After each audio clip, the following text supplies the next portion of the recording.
Disorders. Blood की study को हम ये हेमाटोलॉजी बोलते हैं। अब ब्लड में होता क्या है? ब्लड में 3 कंपोनेंट होते हैं, 3 तरह के सेल्स होते हैं। हमें पता है कि हमारी बॉडी पूरी बनी है टिश्यूज से, तो ब्लड भी एक टिश्यू ही है। ब्लड एक कनेक्टिव टिश्यू है। आराम से। Connective tissue. ब्लड के अंदर, अब टिश्यू के अंदर तो सेल्स होते हैं, ब्लड के अंदर भी सेल्स है। 3 तरह के सेल्स हैं।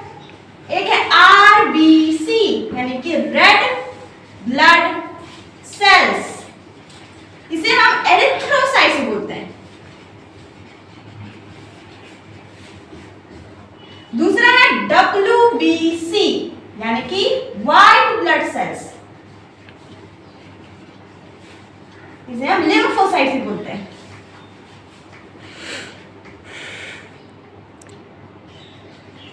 और लास्ट है प्लेटलेट्स। सबका काम क्या है? आरबीसी ऑक्सीजन को ट्रांसपोर्ट करता है हमारे बॉडी में। क्या करता है? O2 transport. डब्ल्यूबीसी फाइट करता है फॉरेन पैथोजेंस को। हमने पिछली बार इम्यून सिस्टम में पढ़ा था, डब्ल्यूबीसी फाइट करता है पैथोजेंस को और फॉरेन मटेरियल्स को।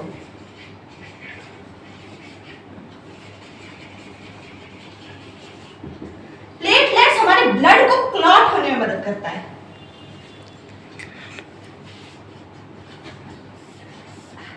ब्लड क्लॉट क्यों जरूरी है? जब जब हमने देखा है कभी भी हमारा हाथ पंप कट जाता है, थोड़ी सी क्रैच हो जाती है, तो थोड़ा सा खून निकल के फिर वो जम जाता है।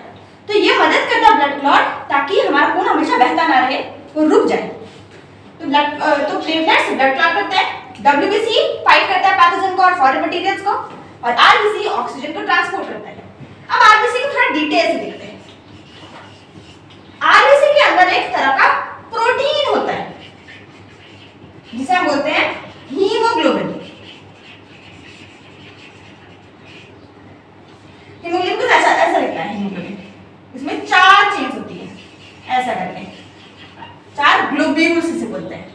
Alpha beta, alpha 1 beta 1, alpha 2 beta 2, ऐसे। यही सब ऑक्सीजन को ट्रांसपोर्ट करने में मदद करता है, ऑक्सीजन को लेके जाते हैं। क्या करता है ये? O2 ट्रांसपोर्ट हमारे पूरे बॉडी में।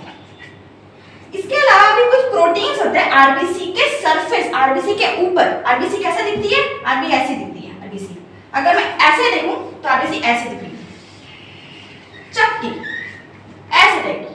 उसके यहाँ पूरा चिपटा होता है। क्यों? क्योंकि उसके अंदर न्यूक्लियस नहीं होता। न्यूक्लियस क्यों नहीं होता? ताकि वो इतने बड़े बड़े जो प्रोटीन्स है उसको समा सके अपने अंदर। और अगर मैं ऊपर से देखूं तो ये ऐसा दिखेगा, ये पूरा, और इसके अंदर ऐसा गड्ढा। तो इसके सरफेस, इसके ऊपर भी बहुत सारे प्रोटीन्स होते हैं, इन्हें हम कॉम्प्लेक्स प्रोटीन्स बोलते हैं,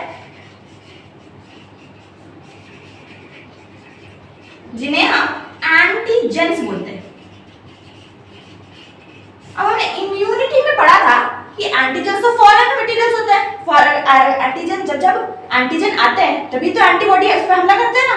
लेकिन एंटीजन होते क्या एक्चुअली? वो हमारे बॉडी के अंदर ही होते हैं। एंटीजन फॉरेन मटेरियल्स को आइडेंटिफाई करते हैं कि हाँ ये फॉरेन मटेरियल है, ठीक है। तभी ये एंटीजन की मदद से ये एंटीबॉडी उस जगह आती है कि अच्छा ये फॉरेन मटेरियल है।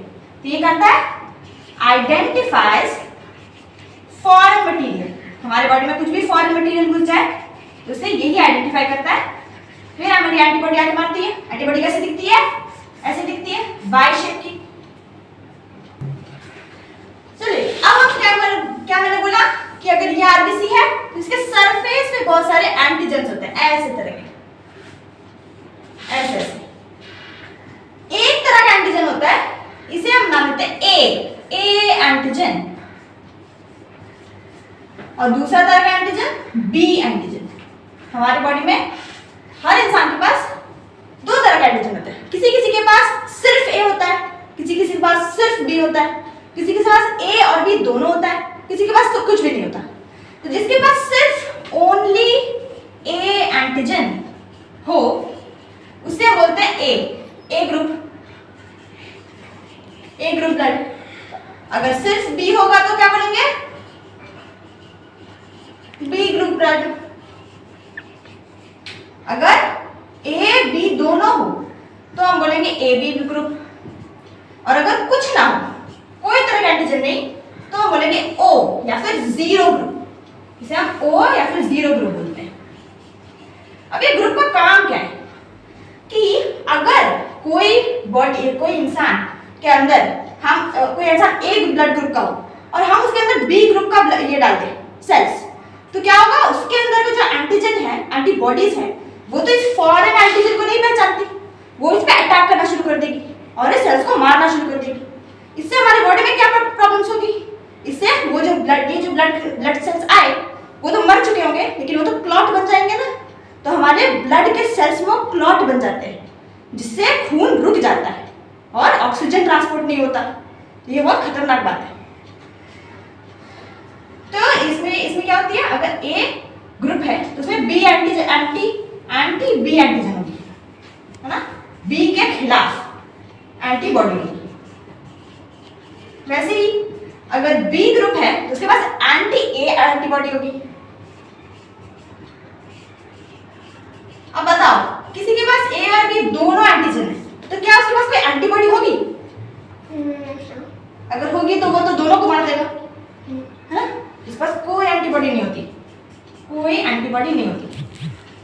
यानी कि इसमें हम किसी भी तरह का ग्रुप डाल दे, ब्लड ग्रुप डाल दे, कोई भी तरह का ब्लड, अगर ओ डाल दे तो हाँ, इसके अंदर हर तरह की होती है।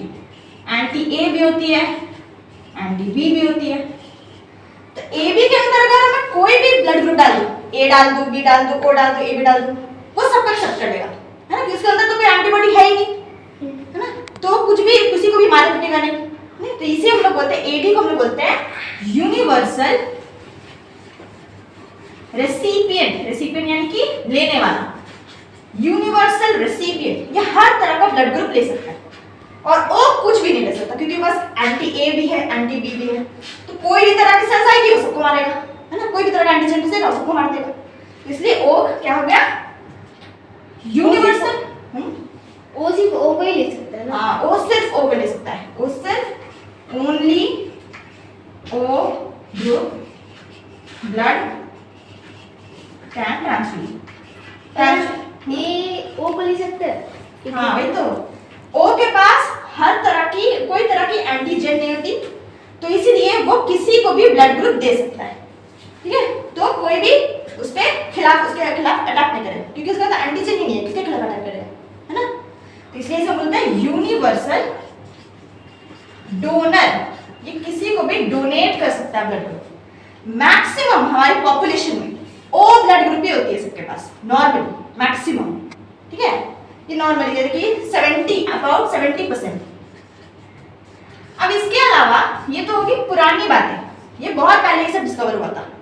अब नए हाल फिलहाल एक नई तरह की ब्लड ग्रुप डिस्कवर हुई थी, D antigen. D antigen, A B हो गया, डी एंटीजन, इसे हम रेसिस फैक्टर भी बोलते हैं।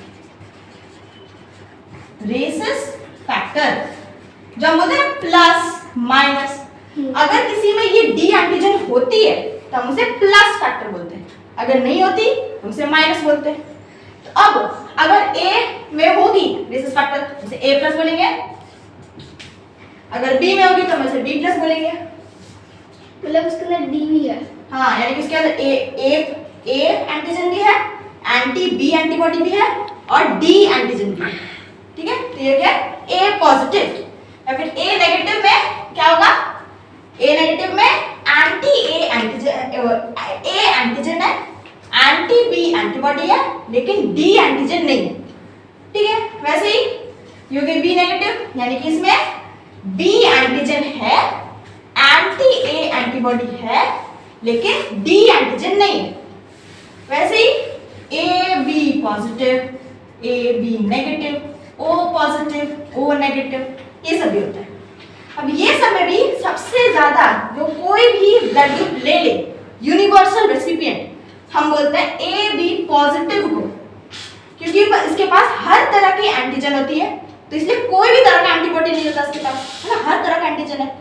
इसके पास ए भी है, इसके पास बी भी है, इसके पास डी भी है, इसलिए इसके पास कोई तरह का एंटीबॉडी होता ही नहीं है, इसलिए दे दो इसे, ये हमेशा खुश रहता है, ठीक है, खुशहाल। यूनिवर्सल रेसिपिएंट ट्रांसफर में क्या बोलते हैं, इसे बोलते हैं। और ओ नेगेटिव में कोई तरह की एंटीजन नहीं होती, यानी कि वो किसी को भी ब्लड दे दे, कोई इसका ब्लड को मारेगा नहीं, ब्लड सेल्स को, है ना, इसके पास कोई तरह का एंटीबॉडी नहीं, एंटीजन नहीं है, ना ही ए है, ना ही बी है, ना ही ओ है, ना ही डी है, इसलिए ओ नेगेटिव को हम बोलेंगे यूनिवर्सल डोनर। अब ओ पॉजिटिव और नेगेटिव, मैंने बोला ओ ग्रुप क्या है, अबाउट 70% पॉपुलेशन, और उसमें से सबसे कम ओ नेगेटिव ब्लड होता है, सबसे कम दुनिया में, ठीक है। अब हम इसके बारे में बात करते हैं, ब्लड ट्रांसफ्यूजन के बारे में। क्यों ब्लड ग्रुपिंग की इतनी जरूरत पड़ी, क्योंकि हम दूसरों से ब्लड कैसे ले सकते हैं, तो बहुत सारे ऑपरेशन वगैरह में यूज होता है ना, ब्लड खून की कमी हो जाए तो उसकी कैसे आविष्कार हुआ और उसको क्या कैसे हम ये करते हैं, देखते हैं। अब आते हैं ब्लड ट्रांसफ्यूजन पे। ब्लड ट्रांसफ्यूजन क्या होता है, transfer of blood from donor to recipient. अब ब्लड ट्रांसफ्यूजन सबसे पहले 1600s में, इतना साल पहले, 400 साल पहले इसकी शुरुआत हुई थी ब्लड ट्रांसफ्यूजन की। कैसे हुई थी, पहले शीप या फिर काउ या फिर गोट के ब्लड को हम ह्यूमन में डालते थे, ठीक है, शीप काउ गोट के ब्लड को हम ह्यूमन में डालते थे, ठीक है, और ये कभी कभी सक्सेसफुल भी हो जाता था, ठीक है। ठीक है, ये किसने किया था शुरू, ये किया था हमारे फ्रेंच जियान, ये किया था मैं जियान बाप्टिस्टे डेनिस, इसने सबसे पहले किया था, अपने एक दोस्त में किया था, ठीक है। उस दोस्त में क्या बीमारी थी, साइकोसिस, पागलपंती की बीमारी थी। तो उनको लगा कि अगर मैं किसी और का ब्लड इसमें डालूं, बलि करके डालूं, तो फिर उनका फ्रेंड ठीक हो जाएगा। तो फर्स्ट क्या हुआ, फर्स्ट ट्रांसफ्यूजन में तो सब कुछ सही हुआ, उनका साइकोसिस ठीक होने लगा, ठीक है, उनके सिम्टम्स और अच्छे हुए। लेकिन सेकेंड ट्रांसफ्यूजन में गड़बड़ हुई। क्या गड़बड़ हुई, intense pain in lower abdomen and arm, क्योंकि डायरेक्टली ब्लड जाता है ना शीप से डायरेक्टली आर्म से, आर्म में intense pain in lower abdomen and arm, और intense blood loss through urine, weakness, ठीक है, फिर डेथ। तो इससे उन्होंने क्या पता किया कि पहला ट्रांसफ्यूजन चलेगा, सेकंड ट्रांसफ्यूजन नहीं करना चाहिए। फिर किसी में फर्स्ट ट्रांसफ्यूजन में ऐसे सेम टू सेम सिम्टम्स आने लगे। फिर धीरे धीरे पता चला कि ये सारे सिम्टम्स किसके, जब इम्यूनिटी डिस्कवर हुई तब पता चला ये सब डेंजरस इम्यून रिस्पॉन्स की वजह से होती है। तो इंसान का ब्लड इंसान में डालना है। हाँ, फिर वही हुआ कि उनको तब पता चला कि जो एंटीबॉडी हमारे अंदर की एंटीबॉडी थी वो उनके एंटीजन को मार देती थी। तो मारना तो उनके एंटीजन को मारिए, हमें क्या दिक्कत है, ये दिक्कत है क्योंकि वो ब्लड क्लॉट हो जाता था, जिसकी वजह से ऑर्गन फेलियर हो सकता है, ठीक है। ऑर्गन फेलियर क्या होता है, जब ऑर्गन में ऑक्सीजन नहीं जाती है तो ऑर्गन मरने लगते हैं, ठीक है, इसे हम बोलते हैं ऑर्गन फेलियर। तो फिर 1800s में शुरुआत हुई ह्यूमन टू ह्यूमन ट्रांसफ्यूजन की,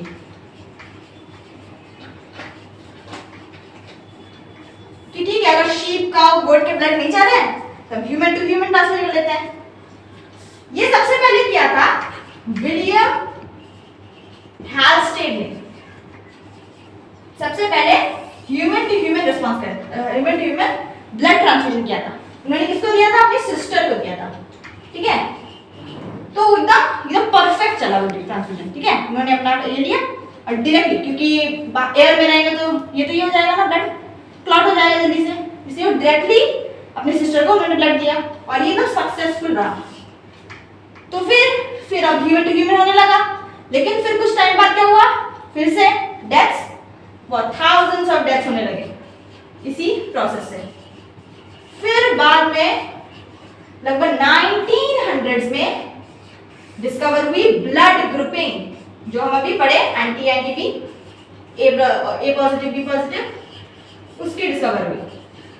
उसकी डिस्कवर की थी कार्ल लैंडस्टेनर ने। कार्ल लैंडस्टेनर ने, उन्होंने बताया कि हम किसी का भी ब्लड मिला के किसी को भी नहीं डाल सकते, ठीक है। सबका एक परफेक्ट, सबका अलग अलग अंदर जेनेटिक मटेरियल होता है, किसी को भी हम ऐसे ही नहीं डाल सकते सबके अंदर। उन्होंने बताया कि कैसे हम चेक कर सकते हैं, उन्होंने ये भी बताया कि हम कैसे चेक करें कि जो हम डोनर है और जो रेसिपिएंट है वो ब्लड मैच होगा। उन्होंने बोला कि थोड़ा सा स्मॉल अमाउंट ऑफ ब्लड को लैब में टेस्ट करो, है ना, इससे पता चल जाएगा। थोड़ा सा डोनर का ब्लड लो, थोड़ा सा रेसिपिएंट का ब्लड लो, थोड़ा सा उनको मिक्स करो और थोड़ा देर छोड़ दो, तो फिर अगर वो क्लॉट हो गया यानी कि वो ब्लड मैच सही नहीं है, तो फिर दूसरा ब्लड मैच ढूंढना पड़ेगा। तो ये प्रोसेस बहुत ज्यादा अच्छा था और ये आज बहुत सालों तक यही प्रोसेस यूज होता रहा, ठीक है। उसके बाद जब हमारा माइक्रोस्कोप आया तब हम एंटीजन और एंटीबॉडी को देख देख के पता कर सकते थे। तो ये प्रोसेस वर्ल्ड वॉर 1 में बहुत काम आई थी, ठीक है। लेकिन इसमें एक और दिक्कत थी कि हम इतने सारे ब्लड को वर्ल्ड वॉर 1 के सोल्जर्स तक पहुंचाए कैसे। तब दिक्कत शुरू हुई थी कि कैसे पहुंचाए, इतना दूर है, अब हर रोज हम किसी ना किसी को वहां पर भेज सकते बैटलफील्ड में। तो फिर क्या हुआ, वर्ल्ड वॉर 1 के टाइम पे एक चीज डिस्कवर हुई जिसे हम बोलते हैं सोडियम सिट्रेट। सोडियम सिट्रेट एक तरह का केमिकल होता है, ये क्या करता है, ब्लड क्लॉट को स्टॉप करता है, ठीक है, ब्लड क्लॉट को रोकता है सोडियम सिट्रेट। तो इससे अब बहुत लार्ज स्केल में ब्लड वर्ल्ड वॉर 1 के सोल्जर्स तक जाने लगा और ये बहुत ज्यादा इंपॉर्टेंट एक डिस्कवरी थी। क्या लगता है, ब्लड क्लॉट नहीं होने देता, ये कब यूज हुआ था, वर्ल्ड वॉर 1 में। फिर डिस्कवरी हुई उससे भी better blood anti blood clotting agent की, इसे हम बोलते हैं हेपरिन। ये हमारे बॉडी में भी होता है, हेपरिन हमारे बॉडी के अंदर भी होता है, ठीक है। ये हमारे बॉडी के अंदर से दिया गया है हेपरिन। ये क्या करता है, और भी ज्यादा ब्लड क्लॉट को प्रिवेंट करता है। तो आज के मॉडर्न ट्रांसफ्यूजन में भी हम हेपरिन यूज करते हैं, ठीक है। हम जो ब्लड बैंक होता है ना, उसमें ब्लड रखा रहता है, उसमें हेपरिन डाल के रखते हैं, ट्रांसफ्यूजन। फिर शुरुआत था, तो ये हेपरिन की जब ये हुई थी तब पोर्टेबल बॉक्स की शुरुआत हुई थी। पोर्टेबल बॉक्स क्या होता है, जिसमें बहुत सारा ब्लड के ये रख के पैकेट्स रख के इसको बंद कर दिया जाता था और दूर दराज देश में बेचा जाता था। तो पोर्टेबल बॉक्स, जो कि आज के समय में हम ब्लड बैंक का यूज करते हैं।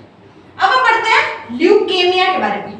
ल्यूकेमिया क्या होता है, ल्यूकेमिया होता है ब्लड कैंसर। अब पता है ब्लड कैंसर क्या होता है, क्या होता है कैंसर? कैंसर इसलिए मतलब हम लोग का ये होते हैं, मतलब डिजीज होता है। हाँ, किस तरह का डिजीज?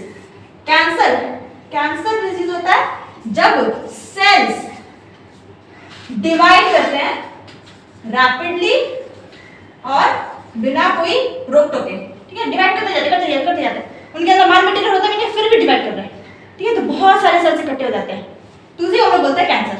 जब ये सेल्स हमारे ब्लड में घुस के हमारे दूसरे ऑर्गन्स के अंदर चले जाते हैं, उनको बंद कर देते हैं, तो सारे हमारे ऑर्गन्स फेल होने लगते हैं, ठीक है, स्टॉप होने लगते हैं, तो उसी को बोलते हैं हम कैंसर। तो ब्लड कैंसर इसमें सबसे ज्यादा खतरनाक क्या हुआ, ब्लड कैंसर, क्योंकि वो ब्लड में ही बन रहा है, ठीक है। तो ब्लड कैंसर होता क्या, पहले हमने इसमें पढ़ा था बोन मैरो, कि हमें इम्यून सिस्टम पढ़ा था कि लॉन्ग बोन्स के अंदर एक छोटी सी पतली सी के अंदर जगह होती है, जिन्हें क्या बोलते हैं, बोन मैरो। बोन मैरो के अंदर होते हैं कुछ स्टेम सेल्स, ठीक है, स्टेम सेल्स नाम होता है।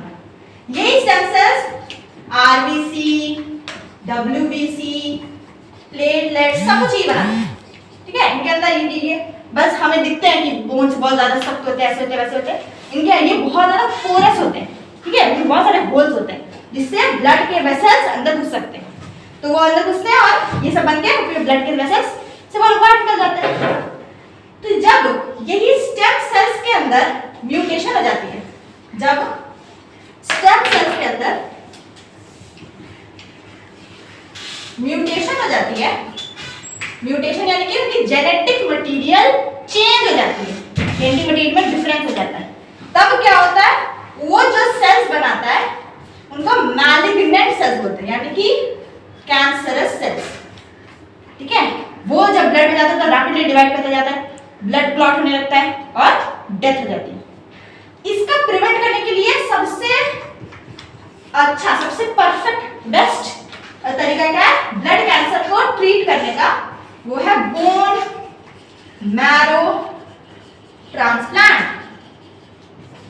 बोन मैरो ट्रांसप्लांट यानी कि अपना जिसका बोन मैरो, क्योंकि इसका बोन मैरो खराब है ना, क्योंकि इसका बोन मैरो के सेल्स में ही म्यूटेशन हुआ है, अगर हम बोन मैरो ही हटा दें, उसकी जगह एक नया बोन मैरो डाल दें तो वो इंसान ठीक हो जाएगा। तो फिर तभी बोन मैरो ट्रांसप्लांट यूज होता है। अब हमें खाली एक ये हुआ है कि बोन मैरो ट्रांसप्लांट बहुत ज्यादा खतरनाक प्रोसेस है और ये डोनर के लिए बहुत ये होता है, लेकिन ये एक्चुअली में बहुत उतना कोई खतरनाक प्रोसेस नहीं। बोन मैरो ट्रांसप्लांट सबको करना चाहिए, हम लोगों को भी करना चाहिए, क्योंकि ये इसमें कोई खतरे की बात, डोनर के लिए कोई खतरा नहीं होता। बोन मैरो ट्रांसप्लांट क्या होता है कि जब एक डोनर रेसिपिएंट को अपना बोन मैरो देता है, होता है ट्रांसफर ऑफ बोन मैरो। ठीक है, जब जो डोनर है क्या किया जाता है, पहले तो उसको मैच करेंगे कि वो सही डोनर है कि नहीं, है ना, परफेक्ट मैच करेंगे पहले। तो उसमें मैच करने के लिए नॉर्मली हम चीक के सेल्स लेते हैं, पहले तो चीक के सेल्स और उनको फिर चेक करते हैं। तो फिर इससे क्या होता है, हम लोग पहले क्या करेंगे, आप चेक वेदर कंपैटिबल यानी कि क्या इसका जो बोन मैरो हम रेसिपिएंट में डालेंगे तो वो रेसिपिएंट एक्सेप्ट करेगा उसका बॉडी, क्योंकि अगर उसके खिलाफ इम्यून रिस्पॉन्स हो जाए तो और भी ज्यादा जो रेसिपिएंट है उसको नुकसान पहुंचाएगा, है ना। अगर उसके जैसे हमने बोला ब्लड अगर किसी और गलत ब्लड हम डाल दें तो उसमें इम्यूनिटी रिस्पॉन्स जाती है, एंटीबॉडी बन जाती है उसके खिलाफ, तो उससे कितना खतरा होता है। तो वैसे ही बोन मैरो में भी यही खतरा हो सकता है, इसलिए पहले हम कंपैटिबिलिटी चेक करते हैं कि क्या डोनर सही है। फिर नॉर्मली हम हिप में एक होती है इलिया क्रेस्ट नाम की एक बोन के अंदर एक बोन होती है, इससे हम उसका बोन मैरो डायरेक्टली ट्रांसपोर्ट ले लेते हैं इंजेक्शन से डायरेक्टली। ठीक है, बस ये काम था डोनर का, इतना ही। रेसिपिएंट को क्या करते हैं, जिसको ब्लड कैंसर है, पहले उसे बहुत ज्यादा हाई अमाउंट ऑफ कीमोथेरेपी या फिर रेडिएशन दिया जाता है। क्यों दिया जाता है, ताकि उनका बॉडी में जितना भी बोन मैरो है वो सब मर जाए, सबकी डेथ हो जाए, जितना भी मैलिग्नेंट सेल्स बन रहे हैं सबकी डेथ हो जाए, और जितना भी इसका इम्यूनिटी रिस्पॉन्स है, इम्यून रिस्पॉन्स है वो कम हो जाए, इम्यून रिस्पॉन्स ये उनकी कम हो जाए, ताकि वो लोग इजीली डोनर के बोन मैरो ले सके। ठीक है, अब ये हो गया, बोन मैरो खत्म हो गया। अब हमने डोनर से रेसिपिएंट में बोन मैरो ट्रांसपोर्ट कर दिया। अब क्या होगा, हम उसे बार बार चेक करना पड़ता है कि हाँ इम्यून रिस्पॉन्स हो रहा है कि नहीं हो रहा है। क्या होता है, पहले उसे peripheral blood stream, peripheral blood stream क्या होता है, नॉर्मल हमारे हाथ पाँव की ब्लड स्ट्रीम, उसमें जाती है बोन मैरो। ठीक है, डायरेक्टली हम बोन के अंदर कुछ नहीं देते, ब्लड स्ट्रीम। फिर क्या होता है, ये बोन मैरो खुद ही, इनके जो सेल्स होते हैं उनके अंदर कैपेसिटी होती है कि वो खुद ही बोन मैरो के अंदर चले जाएंगे, बोन के अंदर चले जाएंगे। ठीक है, तो ये फिर खुद ही बोन के अंदर चले जाते हैं। ठीक है, और फिर ये क्या करते हैं, न्यू आरबीसी, डब्ल्यूबीसी, प्लेटलेट्स और प्लस न्यू बोन मैरो के सेल्स भी बनाते हैं, जिससे बोन मैरो के सेल्स और नए नए बनाते हैं, जिससे फिर यही सेल्स फिर बाद में दूसरे बोन्स के अंदर चले जाते हैं। तो एक ट्रांसफ्यूजन से हम पूरा बॉडी के बोन मैरो को ये कर सकते हैं, हटा सकते हैं, नए बोन मैरो लगा सकते हैं। ठीक है, एक ही ट्रांसफ्यूजन लगता है ज्यादा, कभी कभी एक दो तीन लग जाता है, लेकिन इसमें बहुत ज्यादा खतरा होता है क्योंकि परफेक्ट मैच चाहिए होता है डोनर का रेसिपिएंट को। ठीक है, परफेक्ट नहीं होता तो बहुत खतरनाक इम्यून रिस्पॉन्स हो सकती है। ठीक है, रेसिपिएंट की डेथ, इवन डेथ हो सकती है, तो इतनी खतरनाक रिस्पॉन्स होती है। तो ज्यादा परफेक्ट मैच नॉर्मली होते हैं हमारे सिबलिंग्स। क्यों, कैसे देखते हैं परफेक्ट मैच? हम लोग जेनेटिक मटेरियल देखते हैं। जेनेटिक जो पॉइंट्स हमने पढ़ा था ना, जीन्स में बहुत सारे पॉइंट्स होते हैं, हमारे जो डीएनए है बहुत सारे पॉइंट्स होते हैं जीन के, जो अलग अलग सामान करते हैं। कोई आंख के लिए आंख का कलर करता है, नाक का कलर करता है, ऐसा करके। तो इसलिए बहुत सारे ऐसे पॉइंट्स हैं जिससे हम पता कर सकते हैं अच्छा ये जो इंसान का बोन मैरो है वो दूसरा बोन मैरो से परफेक्टली मैच हो सकता है। तो ज्यादातर ये केस सिबलिंग्स यानी कि भाई बहनों में ज्यादा देखी जाती है। इसलिए पहला अगर किसी को बोन मैरो ट्रांसप्लांट कराना हो तो सबसे पहले उनके भाई बहन से पूछा जाता है, उनसे पहले चेक किया जाता है, सबसे पहले भाई बहन। उसके बाद अगर वो ना हो तो फिर बोन मैरो का इसमें जाता है, फॉरेन बोन मैरो कोई और इंसान दे दे। ठीक है, बोन मैरो के ये देते हैं डोनेशन, बोन मैरो डोनेशन में जाता है। अगर बोन मैरो डोनेट कर दिया हाँ, फिर उसके अंदर तो बोन मैरो बचेगा ही नहीं। किसके अंदर? नहीं, हम लोग पूरा थोड़ी बोन मैरो, हम तो सिर्फ एक हड्डी का बोन मैरो निकाले है ना, सिर्फ हिप की हड्डी का बोन मैरो निकाले। बाद में तो हमने पढ़ा था कि बोन मैरो नए बोन मैरो के सेल्स बनाते हैं। ठीक है, सिर्फ वो लोग आरबीसी डब्ल्यूबीसी प्लेटलेट्स में बनाते हैं, नए बोन मैरो के सेल्स ही बनाते हैं। तो फिर बाद कुछ टाइम बाद वो जो इंसान डोनर है उसका भी वो ब्लड, हिप का ब्लड वापस से बोन मैरो वापस से बन जाएगा। ठीक है, इसमें डोनर को कोई खतरा नहीं होता, लेकिन ये परफेक्ट मैच चाहिए होती है इसके लिए। तो आज के लिए इतना ही। Thank you so much.